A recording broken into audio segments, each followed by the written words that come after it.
exciting ogbonge part of this show when they call voting LP. And you remember say I always tell now say the reason why we they call them voting LP because LP na the same thing with Labour Party, but on the day of election you not go see Labour Party. What you go see that in a LP. Welcome to another ogbonge, another jollof part of voting LP. And now for inside will be Dirty Family TV. Now we they do as it be today we go to discuss about offenses and penalty of election. You know how it be now. No say our body they ought, but we go suppose to know say on the day of election you get rules and regulation where they guide them. But before we go there, you know how we they do one for the show. Make we first sensitize our voters on how to vote that day. And you know say this particular one not be waiting we go fit talk finish because everybody need to know how to vote on the day of election. Our mama, our papa, even people will just vote for the first time. They need to know this thing. Like we talked before, say for the day of election, you know go see this na example of your ballot paper. On the day of election, you know go see the face of Peter Obi.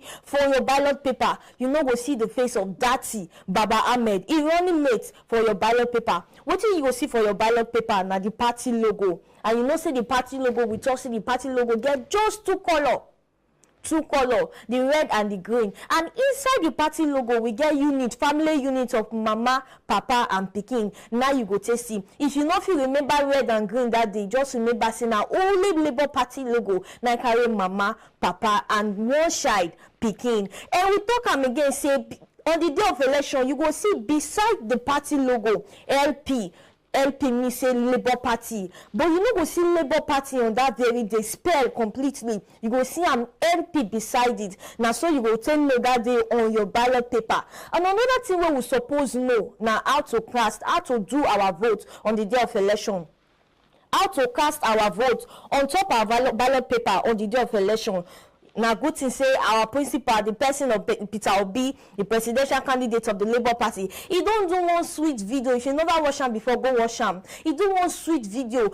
When he tell us how we go vote on the day of election, he say if you won't vote on that day, use your index finger, this finger, use them because you see the ballot paper is big for you, or the space big for you. But we don't know the what these people get on the day of election. They figure bring boss, they figure bring ballot paper with the they're very small, and you know some of us will get big hand, very big hand, and you know go advise, you know advise and me you use the big thumb. Then me with the beg you and say use your index finger. And when you want cast your vote, when you want print for your ballot paper, print them horizontally, not print them vertically.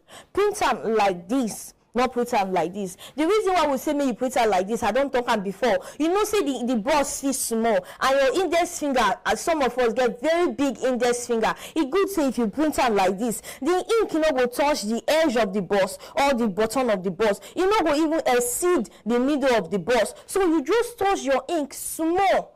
Put them for middle of the boss. Now so you go print on your ballot paper on the day of election. Another thing we will suppose know now how to fold them.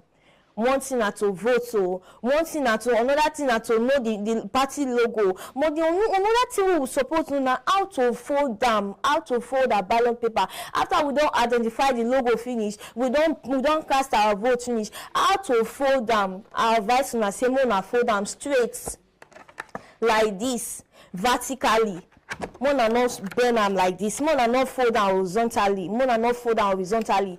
More na fold them straight. The reason why we dey beg una say more na fold them straight be say when you don't print finish for your ballot paper, if you fold them like this, the ink go touch another part, go enter another box. And if this ink enter another box, it definitely means an invalid vote. All the one where they shout and say I be obedient, I be confirm obedient, I give Obi my support now waste. Even the queue where you stand, take collect your PVC now waste. Your vote no count, now invalid vote. So let me with the advice you say when you vote finish, you fold them straight, not fold them horizontally, fold them vertically. Thank you. But for now, we'll go on small break. Then when we come back, we will come teach ourselves. We'll come teach ourselves how to identify the offenses and penalty we follow them if we fuck up for the day of election. Hello, this is my message to the Nigerian youths. I am glad that we have this great opportunity to discuss about the future of this country, Nigeria. Nigeria belongs to all of us. But to the youths, most especially, I am super proud of what the youths have done the realization that indeed the power lies with the youth. Indeed, successive governments and leadership have failed the youth. They've dismissed their capacity, the creativity, innovation. And this is why we are where we were. I am here to speak to you that not only am I proud of you, the presidential candidate of the Labour Party, Peter Obi, is super proud of you. We are proud of the movement you're leading and all the sacrifices being made for a better Nigeria. I can tell you, Peter Obi means well for Nigerian youths. He will run a youth-inclusive government and purposeful leadership that will usher in a new dawn for generations to come. Job issues, unemployment, and indeed all the other hazards that we face as a younger generation, I believe will be a thing of the past, at least reduced significantly. I'm here to remind you that we are the last lap of this race when we all need to come to the consciousness that the effort we're going to put in the next coming weeks can change our trajectory completely and positively. So I want to urge you, do what you can to keep on the fight until a better Nigeria is achieved. You need to make sure that you realize again that you're actually the one running for presidency, just using Peter Obi and Dati Baba Ahmed as symbol. We are coming for a better Nigeria. This is time to vote for Labour Party. The logo is Papa, Mama, Pikin, or LP. On that day, come out in mass, show your energy, show your creativity, do everything you need to do positively to make sure your votes count. That means wait until the end. I am thankful to God for what the Nigerian youths are doing. God bless you all. Thank you.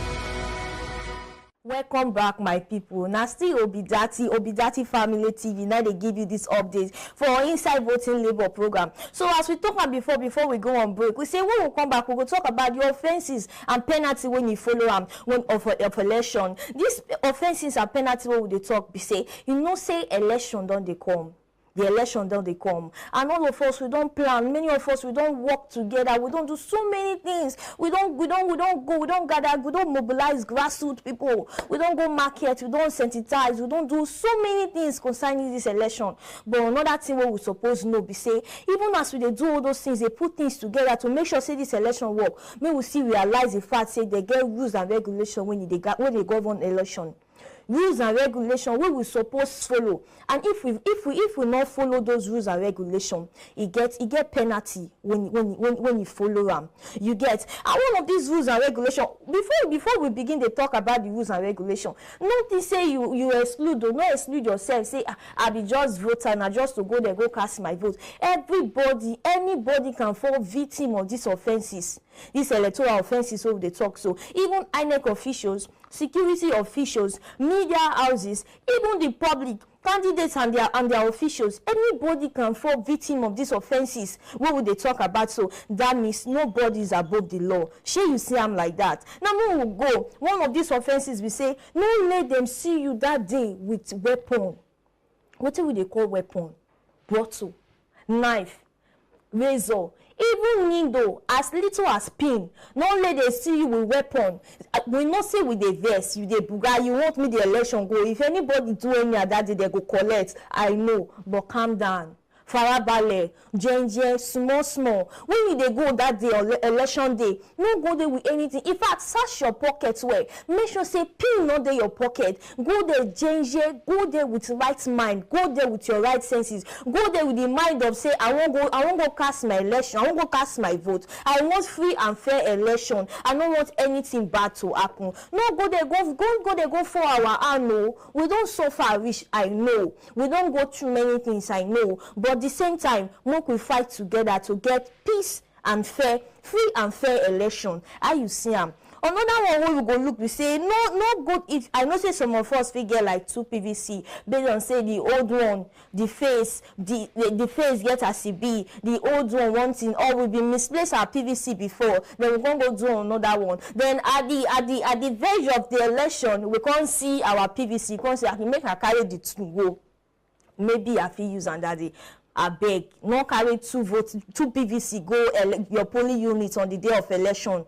No carry 2 PVC. If you get one before, you can't see you misplace and you can't let her find them. Keep one for us. carry one go. No carry the two go your polling unit o, na offense. And penalty follow am, punishment follow am. Another one be say no go your polling unit that day go. I know say yes, we are proud of Obi.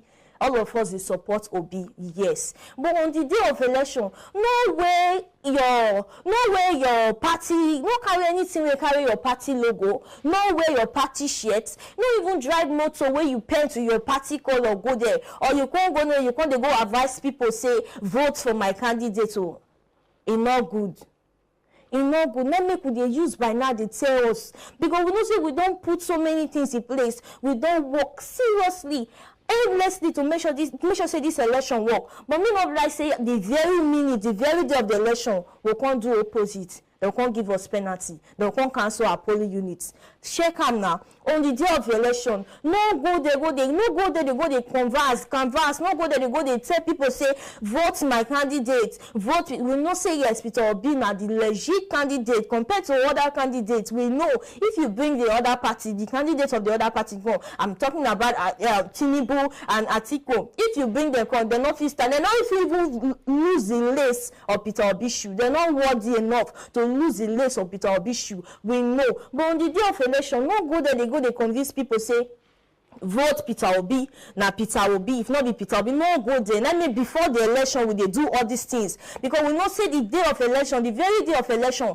we not go get opportunity to do them. Another thing we go know be say we know God, we dey provoke. I not say we dey provoke, we dey vex, yes, but calm down.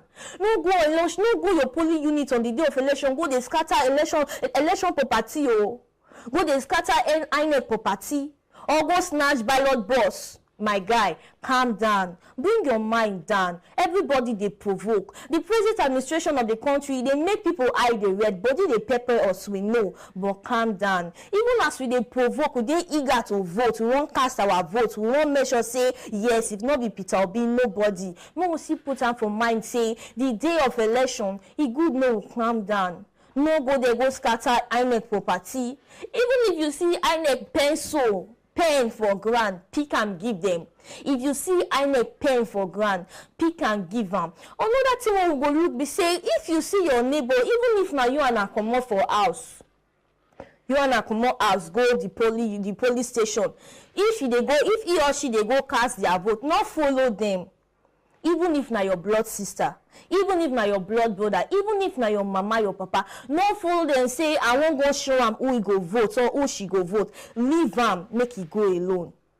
Make everybody vote their conscience. Now, before the election day, so we dey advise everybody say vote Peter Obi. We know they when they say vote wisely again, because some of us will not even know whether we wise. So we dey advise everybody say vote Peter Obi, because if indeed you check am, now only Peter Obi na dey credible. If I will not dey see anybody, they just be like breeze.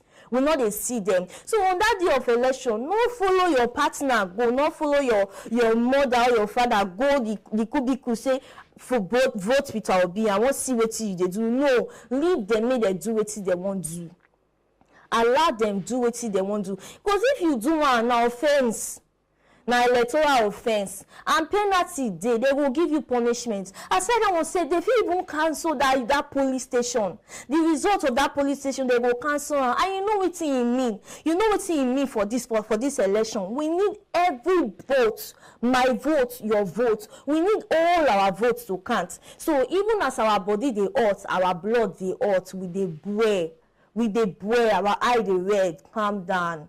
Carry your mind gen down. Farabale. Calm down. Go your police station on the day of election. Vote wisely. Vote Peter Obi. Vote Labour Party. Vote LP. Vote that particular man. That particular man will go take us to the next level. And of course, we know see now only Peter Obi go fit take us to the next level. The present administration of the country not get what they fit talk about him.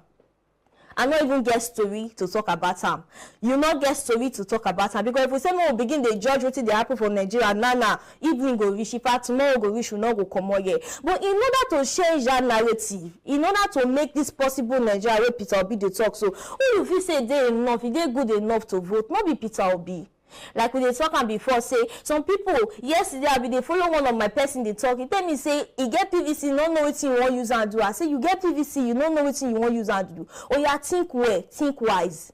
Think well. Shebi PDP don rule you before, nothing come aside. APC don rule you before, nothing come aside. Oh yeah, still try Labour Party now. For those of us wey no know wetin we wan use our PVC do, we just dey in the valley of confusion, dey turn around, dey fool ourselves. Make you think twice. PDP don rule us before, APC don rule us before. They no carry us go anywhere. In fact, they can't even put Nigeria for inside coma. Nigeria dey sick.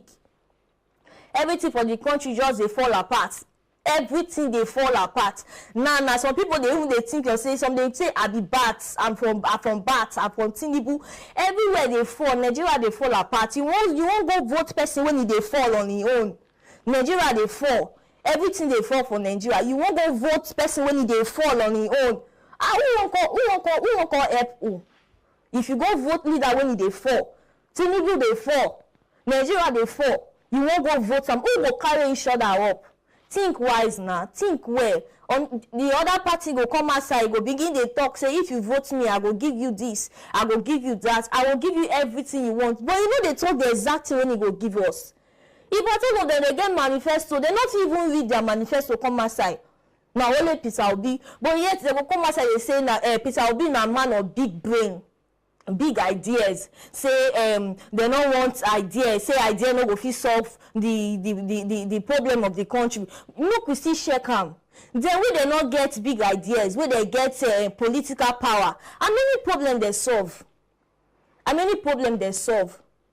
Okay, now make we check. Make we try big ideas. Since political power, they not fit save us. Shift come big ideas. Make we try big ideas. For my platform, I see somebody they say, I wanna go vote Peter Obi now. No. My question be say, the one where you vote before he help you. The one where you vote before he help you. Some people they say, now you know, go vote Igbo man, now you know. The one where you vote before you, he help you. Where the person where you vote before, if he stand for you, this time around, no could not vote because of it. No, not vote ethnicity. No, not vote religion. Vote Peter Obi. Not even vote your conscience because now we not even know your conscience. Your conscience people go deceive you. Not vote your conscience. And another thing, before I go leave now for the show today, I won't beg now. All of us now victim of waiting the happen for the country. If I dey buy rice 200, it not mean say because you na Yoruba or you na Igbo or you na Hausa, you go buy rice 100 naira. All of us they buy them the same amount. Now, on the day of election, no go there go sell your vote. So, if me and you don't see everything where they happen for the country now, you see go or you see the thing to sell your votes for agbado, for 5K, for mai, for biscuits. It's silent for you. I not get what I won't tell you. But my advice be say, no go sell your vote on the day of election. We don't already they see what they happen for the country. Wetin we need now, we no need because this person na my father, my godfather, or this person like give me work, or this thing. We don't need that kind of thing. Wetin we need now, na person when he go fit rule us well. Competent leader, reliable man, when he go fit stand for us. We like say before we cough self, he don't bring water give us. And we don't say the only person who fit do that kind of thing na Peter Obi. Because why? He know the think for himself alone. He know the think for himself alone. He dey think for all of us. How you see him? My word on this morning be say, as we dey go cast our vote on the day of election, make we still get sense to follow rules and regulation. Make we not go breach rules and regulation. And another thing, the election is fast approaching. In less than 16 days, all of us go cast our votes. This country go into election. And not be just any election. No. This is not the kind of election where they determine the future and destiny, the future and fate of a country. Make we bring our minds together. Make we put our mind together. Make you ready yourself. Say, I dey go cast my vote. Nobody say I dey go cast my vote. I dey go determine my future. I dey go determine the future of my children. For those of us who never born, now we oh. Those of us who never get children, now we oh. Nothing say na just me, na per head. It's not per head. It involve everybody. This election involve me, involve you, involve our born children. Now some people come outside, they say Peter Obi, he go just come, he go talk about security, he go talk about this one, he go talk about this. You know, they tell us how he go take do am. My brother, my sister, focus. The other people, they tell you about security. They tell you about security. They tell you they'll take tackle ram. This na person when they come meet us, he go read the manifesto finish for our front. You know they come sland another party. You know go hear Peter Obi talk anyhow against another party. In business, he dey mind them. In manifesto, he dey mind them. As he come before you, now in manifesto, he dey read for you. You know what come tell you say this so person na this, so person na that, so person na big brain, you don't get anything. He go focus on manifesto. No be that kind of person we go vote. We get insecurity issue for the country. We don't ravage many parts of the country to the extent say some of us on the field they travel. Now Peter Obi don't give us the word say when he come he go tackle am. The hardship, the poverty within the country. He say when he come he go tackle am. What till you they wait for? Some say na promises. Some of them are so that they do when election time come. They go talk plenty. After they don't vote them, they go do another thing. The ones where you vote before, we help una. He help una. Think and when now, the ones where you vote before, what did you do for us? The ones where we vote before, what did they do for us? This time around, make we vote wise, make we vote Labour Party, make we vote Peter Obi, because now the only person wey fit save Nigeria, the only person wey fit save Nigeria. We don't dey cry say, Father in heaven, let your will be done on earth. Now God don't pity us, He don't mercy us, He don't send a weed with a make anger. If we miss Peter Obi, we don't miss him. It will take us years to recover for this sickness. But for the meantime, we go cut am for here till next week. When we come back next week, we go give una more details of wetin dey happen concerning voting LP. But before I go, I want to tell you a very big thank you because una dey with me from the beginning of this program to the end of this program. Thank you so much. Now God go bless una. Anything wey concern una no go spoil. As far una ready to vote our principal Peter Obi, anything wey concern you no go spoil. Thank you so much. Labour Party, Labour Party, Labour Party, Labour Party, LP. Can you get a vote? Labour Party, Labour Party, LP. Can you get a vote? Labour Party, Labour Party, Labour say, Mama, Papa, na want to be Labour Party. Mama, Papa, na want. Labour say, Mama, Papa, na want to be Labour Party. Mama, Papa.